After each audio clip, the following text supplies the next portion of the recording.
Bonjour, j'espère que vous allez bien en ces temps difficiles et que vous gardez le moral. Donc aujourd'hui nous allons parler de la préparation de l'Avent. Donc c'est une série de 4 vidéos courtes de façon à bien se préparer durant ce mois qui va se dérouler avant Noël. Donc pour commencer, sachez que les informations que je vais vous donner sont tirées pour la plupart d'un livre qui s'appelle Natura de Pierre Lassalle aux éditions Terre de Lumière. Donc c'est un livre qui parle de la nature et des fêtes sacrées avec un certain nombre de préparations. Donc il y a dedans la préparation justement à l'Avent ainsi que les Nuits Saintes notamment qui arriveront suite à Noël. Donc je vous invite vraiment à vous procurer ce livre. J'en ai déjà parlé dans certaines vidéos. Parce que c'est un bon guide, on va dire, de l'année, de façon à mettre beaucoup plus de conscience dans toutes les saisons, hein, tout ce que l'on traverse. Alors, l'Avent se déroule durant la période du mois du Sagittaire. Souvent, c'est aux alentours du 22 novembre jusqu'au 21 décembre. Donc, cette période... Donc le signe du Sagittaire, tout d'abord, ben voilà, il est représenté par une flèche, donc ou un archer, ou un centaure. Donc c'est un signe qui montre qu'il y a comme une sorte de combat entre la nature animale, instinctive, et l'esprit. Et petit à petit, c'est une invitation à s'élever, à se désidentifier de cette nature instinctive pour tendre davantage vers l'esprit, c'est-à-dire davantage prendre conscience de qui l'on est en tant qu'être spirituel incarné sur Terre. Le centaure vise une étoile, c'est-à-dire qu'il vise un grand idéal. Donc c'est un mois, justement le mois du Sagittaire, pour se relier à un idéal qui nous parle particulièrement. Comme c'est un mois qui montre une sorte de combat entre la nature inférieure et la nature supérieure, donc il y a toute une évolution à vivre durant cette période de 30 jours. Ouais. Et donc elle peut être décomposée en 4 parties, en 4 semaines en quelque sorte. Donc la première semaine c'est du 22 novembre jusqu'au 29 novembre. Ça touche davantage la volonté et le lien au corps physique. Ensuite, la deuxième semaine, c'est du 29 novembre jusqu'au 6-7 décembre. Donc là, ça touche plus la dimension relationnelle, émotionnelle, sentimentale. Ensuite, on s'élève. Du 6-7 décembre jusqu'au 14 décembre, ça touche plus la dimension de la pensée, la sphère mentale. Et puis après, durant la 4e semaine, donc du 14 décembre jusqu'au 21 décembre, eh bien c'est plutôt tout ce qui touche à l'esprit, au jeu humain, voilà, à l'esprit incarné. Donc on va voir un petit peu comment se préparer durant ces 4 semaines. Et donc il va y avoir donc 4 vidéos. Et donc cette première partie que je viens d'exposer, eh bien se retrouvera à chaque fois en début de vidéo. Donc vous pourrez directement sauter, on va dire, pour regarder la suite de la préparation de la semaine. Comprenez bien que durant ce mois du Sagittaire, c'est une invitation à se décoller vraiment du monde matérialiste, en quelque sorte, sans pour cela le rejeter, mais de trouver un juste rapport, de façon à porter un regard différent à la fois sur soi, sur les autres, sur la vie, sur sa conception de l'existence.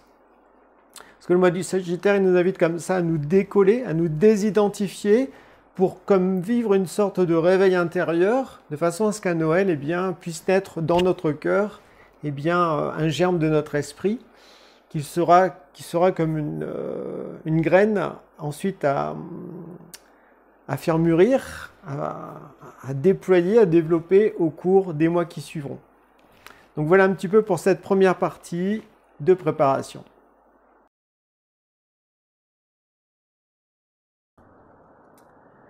Cette première semaine de l'Avent, qui s'étale entre le 22 novembre et le 29 novembre, est directement reliée au corps physique, aux actes et à la volonté. Donc c'est ce qu'il y a de plus inconscient en nous. Et donc là, il va falloir, durant cette semaine, eh bien, mettre de la lumière sur nos actions, de façon à ne plus faire de choses par automatisme, mais au contraire, rester bien présent dans tout ce que l'on fait. Donc c'est une semaine où on est invité en quelque sorte à ralentir son rythme, il ne faut pas courir partout. Faut au contraire chercher à trouver son propre rythme, de façon à faire les choses au bon moment, au bon endroit et avec les bonnes personnes. Comme ça touche directement le corps physique, et donc la nature instinctive est directement reliée aux instincts, eh bien durant cette semaine, il faut justement apprendre à être attentif au mouvement du corps, à nos besoins. Est-ce qu'ils sont réels ou est-ce qu'ils sont, on va dire, occasionnés par la société de consommation ou par l'extérieur ou par des automatismes familiaux ou sociaux? Donc c'est un bon mois pour justement mettre plus de lumière sur la façon dont on mange notamment, sur la façon dont on dort, est-ce que l'on s'écoute quand on est fatigué, etc. Faire attention aussi à ce que l'on va boire. Il y a aussi la notion de respiration. Est-ce que l'on respire amplement pour être moins stressé, plus calme, ou est-ce que l'on a plutôt une respiration saccadée? Donc tout ce qui touche au corps physique et au sens notamment, eh bien, va être mis en lumière, va être, va dire, travaillé durant cette première semaine de façon à se purifier au fond de choses qui ne nous conviennent plus, ou que l'on a pu capter du monde matériel, d'où le fait de faire très attention notamment à qu'est-ce que l'on regarde avec ses yeux comme image, qu'est-ce que l'on entend, est-ce que l'on écoute quel type de musique notamment, au goût, bah forcément ça touche la nourriture, l'odorat, c'est pareil, les odeurs, donc c'est une semaine où faire attention à ce que l'on respire, donc ça peut aussi mettre une invitation à mettre des huiles essentielles chez soi ou de l'encens pour purifier un petit peu notre espace de vie, notre lieu de vie. Et puis le toucher, dès qu'on touche quelque chose, est-ce qu'on est vraiment conscient de ce que l'on fait ou est-ce qu'on fait ça par automatisme en pensant à mille choses? Donc durant cette semaine, c'est comme une invitation justement à purifier au niveau du corps physique et des sens, tout ce qui nous éloigne de notre centre, de notre esprit, de façon à progressivement commencer à maîtriser notre nature animale. Ce qui est très intéressant, c'est que durant ces 4 semaines, on peut aussi les relier à 4 lames du tarot, qui représentent les 4 vertus cardinales, qui étaient travaillées notamment dans l'Antiquité. Donc durant cette première semaine, c'est la vertu de la force, donc la carte de la force, la carte 11, qui peut être à travailler. Donc on voit bien un personnage qui maîtrise un lion, donc ça correspond à la nature animale, la nature instinctive. Donc tout cela se fait non pas avec de l'agressivité, mais au contraire avec beaucoup de sérénité, beaucoup de tranquillité.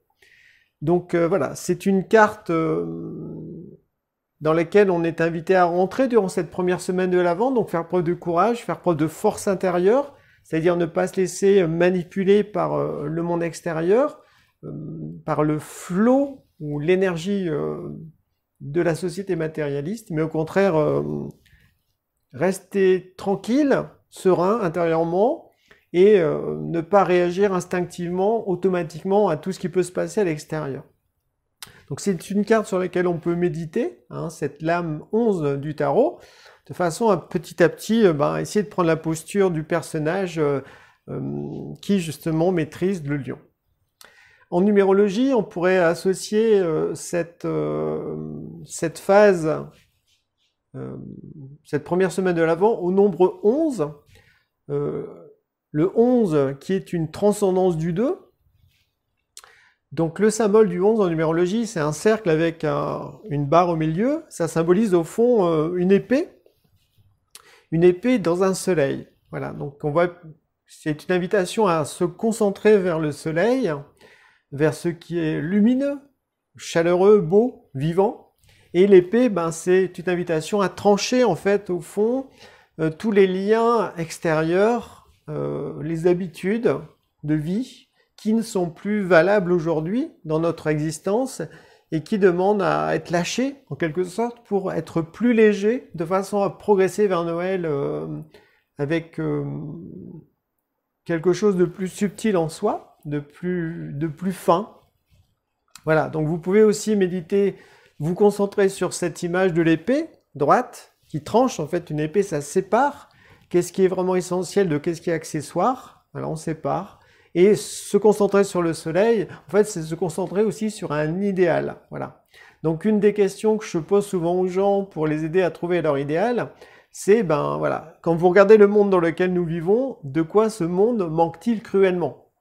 Alors il faut trouver bien sûr un idéal spirituel, pas quelque chose de matériel. Donc est-ce que c'est un manque de liberté que vous voyez dans le monde, un manque d'amour, un manque de justice, d'harmonie, de vérité, de sagesse, de pureté? Enfin voilà. À vous de trouver l'idéal que vous voyez qui manque dans le monde, parce que ce que vous voyez à l'extérieur, eh bien en fait, c'est ce que vous portez en vous.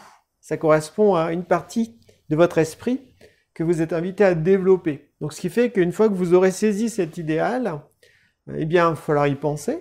Et puis après, c'est dans vos actes, dans vos activités, eh bien comment vous pouvez vivre cet idéal. Donc ça, c'est toujours très intéressant, de façon à habiter davantage de conscience, eh bien tout ce que l'on peut faire, c'est de le relier à un idéal qui est cher à notre cœur, c'est cette étoile ou ce soleil que le signe du Sagittaire vise en quelque sorte pour orienter son énergie, sa volonté dans la bonne direction. Donc voilà un petit peu ce que j'avais à vous partager pour cette première semaine de l'Avent, directement reliée à la volonté, au corps physique et au sens. À bientôt!